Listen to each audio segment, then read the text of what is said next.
Assalamualaikum warahmatullahi wabarakatuh. Syukur alhamdulillah, kita bisa berjumpa lagi di channel ini. Sholawat dan salam selalu dan tetap tercurahkan kepada junjungan kita, Nabi besar Muhammad Sallallahu Alaihi Wasallam. Allahumma sholli ala Sayyidina Muhammad wa ala ali Sayyidina Muhammad.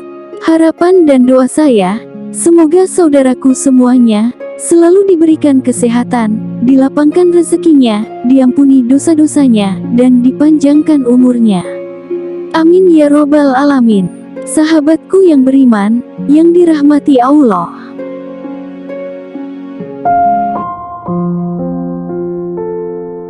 Merawat hewan peliharaan seringkali dipilih seseorang sebagai hiburan saat berada di rumah.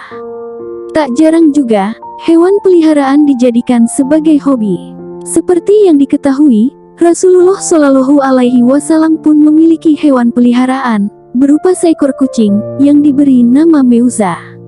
Rasulullah amat menyayangi kucing tersebut, sampai-sampai beliau rela memotong jubahnya agar Meuza yang sedang tertidur di atas jubah beliau tidak terbangun.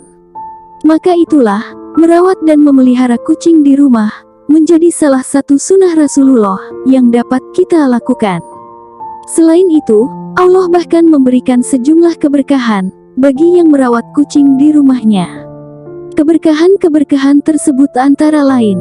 Yang pertama adalah memelihara kucing merupakan sunnah Rasulullah Shallallahu Alaihi Wasallam. Di antara hewan-hewan lain, kucing merupakan salah satu hewan yang tidak najis, sehingga tidak perlu muncul keraguan adanya najis yang tertinggal dari kucing, tentu dengan catatan, kotoran hewan ini diberikan tempat khusus dan selalu dibersihkan secara berkala. Rasulullah Shallallahu Alaihi Wasallam bersabda, kucing itu tidaklah najis, sesungguhnya kucing adalah hewan yang sering kita jumpai dan berada di sekeliling kita. Hadis riwayat Tirmidzi, Abu Daud, An-Nasai, Ibnu Majah, Darimi, Imam Ahmad dan Imam Malik.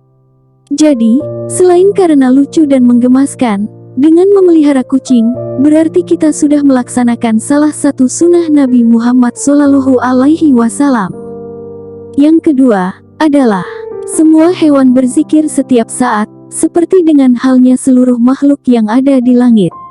Hewan juga termasuk yang senantiasa bertasbih kepada Allah Subhanahu wa Ta'ala.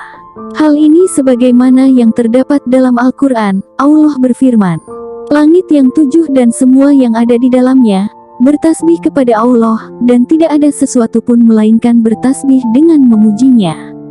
Tetapi kamu tidak mengerti tasbih mereka, sungguh Dia Maha Penyantun lagi Maha Pengampun. Quran Surat Al-Isra, ayat 44.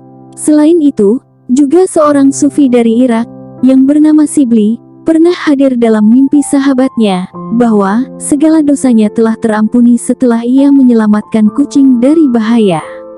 Kaum sufi juga percaya, bahwasanya, dengkuran nafas kucing memiliki irama yang serupa dengan zikir, kalimat Allah. Yang ketiga, adalah menjadi perhiasan di dalam rumah tangga. Suatu ketika, Rasulullah Shallallahu Alaihi Wasallam hendak berwudu dengan sahabatnya Anas, dan beliau berkata, "Ya Anas, tuangkan air wudu untukku ke dalam bejana itu."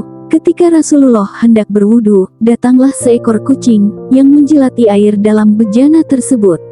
Rasulullah pun tidak mengusir kucing itu, beliau menunggu sampai kucing itu selesai minum, barulah Rasulullah berwudu.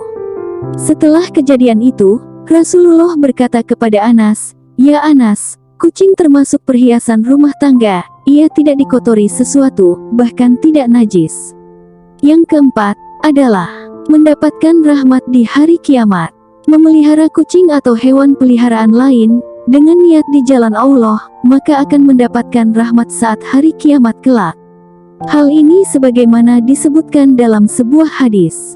Barang siapa menyayangi, meskipun terhadap hewan sembelihan, niscaya Allah akan merahmatinya pada hari kiamat. Hadis riwayat Bukhari. Kemudian yang kelima, mendapatkan pahala sedekah. Ganjaran lain dari memelihara dan merawat hewan adalah mendapat pahala bersedekah. Hal ini sebagaimana hadisnya. Pada setiap sedekah terhadap makhluk yang memiliki hati atau jantung yang basah atau hidup akan mendapatkan pahala kebaikan. Seorang muslim yang menanam tanaman atau tumbuh-tumbuhan yang kemudian dimakan oleh burung-burung, manusia atau binatang, maka baginya sebagai sedekah. Hadis riwayat Bukhari dan Muslim. Kemudian yang keenam, diampuni dosanya. Memelihara kucing, tak harus memeliharanya di dalam rumah. Menyayangi kucing, dengan cara memberinya makan dan minum, akan diberi ganjaran berupa diampuni dosanya oleh Allah Subhanahu wa Ta'ala. Apalagi di saat hewan tersebut dalam keadaan kelaparan dan kehausan. Hal ini seperti yang dikisahkan dalam sebuah hadis. Seorang wanita pelacur melihat seekor anjing di atas sumur dan hampir mati karena kehausan. Lalu wanita itu melepas sepatunya dan diikatnya dengan kerudungnya. Lalu diambilnya air dari dalam sumur, lalu diminumkan ke anjing itu. Maka dengan perbuatannya itu, dosa wanita itu pun diampuni. Hadis riwayat Bukhari. Kemudian yang ketujuh, mendapatkan kasih sayang dari penghuni langit. Rasulullah Shallallahu Alaihi Wasallam bersabda, orang yang penyayang, maka akan disayang oleh Allah. Sayangilah makhluk Allah yang ada di muka bumi, maka niscaya juga akan disayangi oleh penghuni langit. Hadis riwayat Muslim. Sahabatku yang beriman yang dirahmati Allah, inilah yang kita dapatkan apabila kita memelihara dan merawat kucing dengan penuh keikhlasan. Wallahu alam bisawab. Demikianlah yang dapat saya bagikan hari ini. Semoga video ini bisa bermanfaat untuk kita semua. Terima kasih sudah menonton. Sampai berjumpa kembali di video selanjutnya. Wassalamualaikum warahmatullahi wabarakatuh.